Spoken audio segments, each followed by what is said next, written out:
I'd like to share a story with you about the complexity of finding truth, the power of human empathy and compassion, and the way we can use truth, empathy, and compassion for change.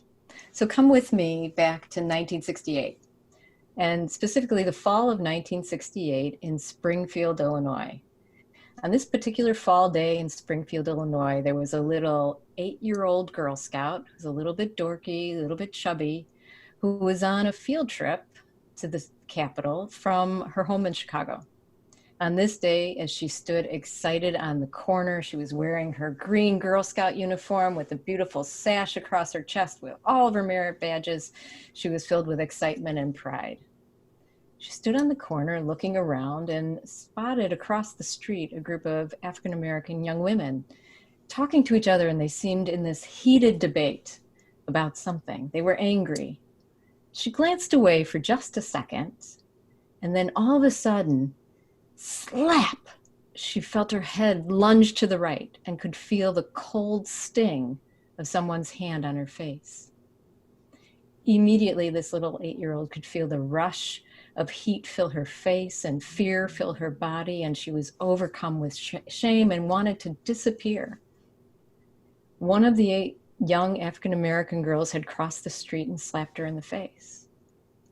Why didn't matter as much as that little 8-year-old's reaction. That little 8-year-old was filled with the deepest shame and didn't want anyone to see. No one recognized what happened, and she kept it inside. I was that 8-year-old little girl. And that slap on the face, that fall day in 1968, thrust me in the midst of racial tensions in Illinois and throughout our nation that I had no idea even existed at 8. But that slap in the face was the greatest gift I've ever received. You see, as an 8-year-old, I knew really well what it felt like to be ashamed and bullied. I was a dorky, fat, chubby 8-year-old with a really bad haircut. You know, the kind of haircut where your mother cuts your bangs and they're at an angle. And so kids naturally made fun of me. I also was awkwardly shy, and I would often stare at people rather than engage them in conversation. So I knew that kind of shame where you feel like you're not good enough. But the shame of that slap was different. It was authentic. It was real. It was something that changed me. That shame was the shame that's born of knowing very, very authentically what it's like for the pain of a white person against a Black person. I knew personally now the depth of that pain that being white had caused those Black teenagers. So now, 35 years later, come with me again on this journey. Unexpectedly, I became principal of a predominantly Black and Latinx high school. That moment that I was 8, I knew I wanted to make a difference. Now, 35 years later, I had my chance. I was going to be the best anti-racist principal ever in a high school. I was going to make that school a place of equity, a place of acceptance, a place where no one knew that pain that I witnessed that white people caused Black people. I was going to make change. The students that I served came from backgrounds that were heartbreaking. Their coming to school each day was a journey for them to have a safe haven. I knew that. I knew they needed that school, and in so many ways, I needed them. As principal, my office was the place where kids who got in trouble were sent to. Often when teachers just couldn't understand what was happening with a kid or they needed a break, they would send students to me. Most of the time, it was our Black or brown students. Kids would come to me, and rather than ask them what happened, I always asked them how they were feeling, what was going on with them that prompted whatever happened. Kids would typically sit down at my table and they'd start to unravel a story. 98% of my teachers were white. My students were not. I could feel this disconnect between my teachers and my students. And I felt this overwhelming compassion and empathy for those kids. I was going to save all of them. So when students were sent to my office, they would sit down, they would take out their work, and we'd engage in conversation. One student in particular, Trevor, that's not his real name, but I'll give you his name, Trevor, for the sake of the story, became a regular in my office.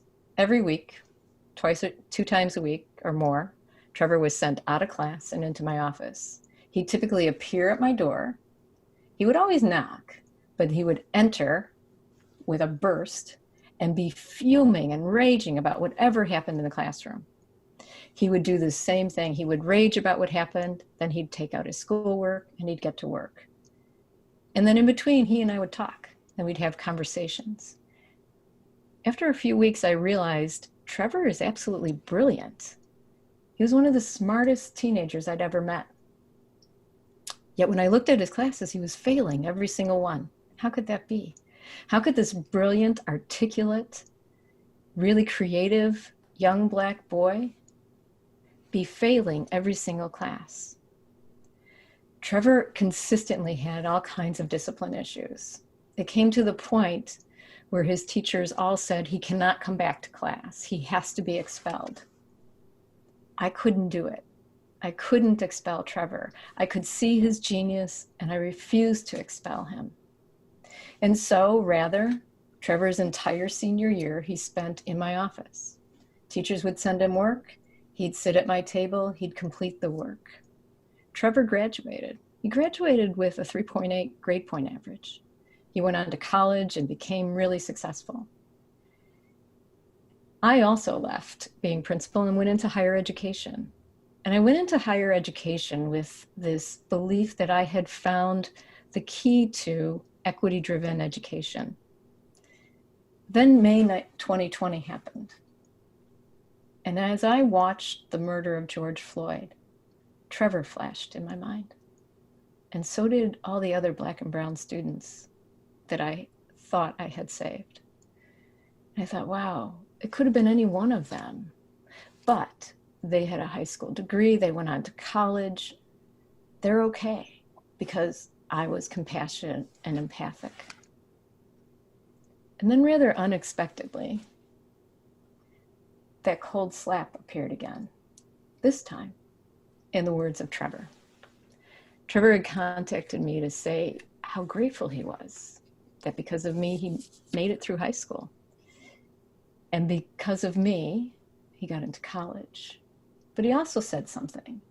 He said, you know what, Ms. Kiel, I spent every single day in your office. I missed everything that happened in class. I don't have the stories my friends have. I have stories of me and the principal hanging out. It felt exactly like when I was 8, that cold slap that lunged my head in a different direction. I hadn't saved Trevor. I had kept him from his right to an education.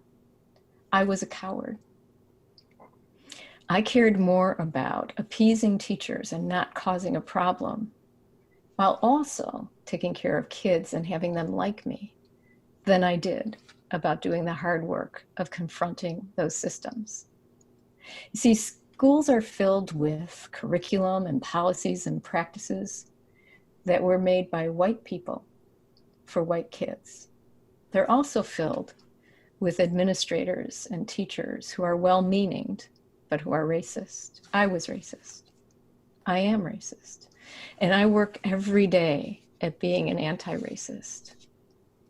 You see, I really believe in what I did with unconditional compassion and empathy for my kids. Empathy is the key. I do believe in the research of Kenneth Clark. I used the research of Kenneth Clark to create my own empathy framework. But what I didn't do was to look more clearly at authentic, equity-driven empathy. When I look back now on my time with Trevor and all those students, when I think about those stories that I heard of their neighborhoods and of the challenges that they have, I realized real authentic empathy is different. So there are 3 things I discovered about authentic empathy. If we want to be equity-driven anti-racists, we have to have empathy that first is grounded in self-awareness. We've got to do the hard work of checking our ego, of seeing why we're motivated to do the things we do and what we're doing. I wanted to save those kids. I wanted them to like me.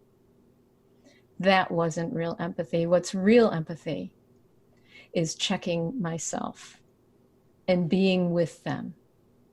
Secondly, real empathy is grounded in action. It wasn't enough that I kept those kids safe. What I needed to do was to go into that building and dismantle the systems and the structures that were racist. What I needed to do was to be in dialogue with those teachers to help them understand bias, to help dismantle their own walls of racist action. Lastly, real empathy requires commitment and vulnerability. Empathy that is vulnerable allows you to work on yourself every single day. Empathy requires commitment to continue to work to be an anti-racist, continue to check your own biases, continue to see what others feel and how you feel. It takes a commitment that is lifelong. See, I believe every single student has the right to an education that helps them to surface their genius, their potential, and is grounded in a culture that supports their growth. To get there, we need empathy. There are lots of Trevors out there waiting for us. I challenge myself every day to work on my own anti-racist behaviors. I challenge you to do the same. Thank you.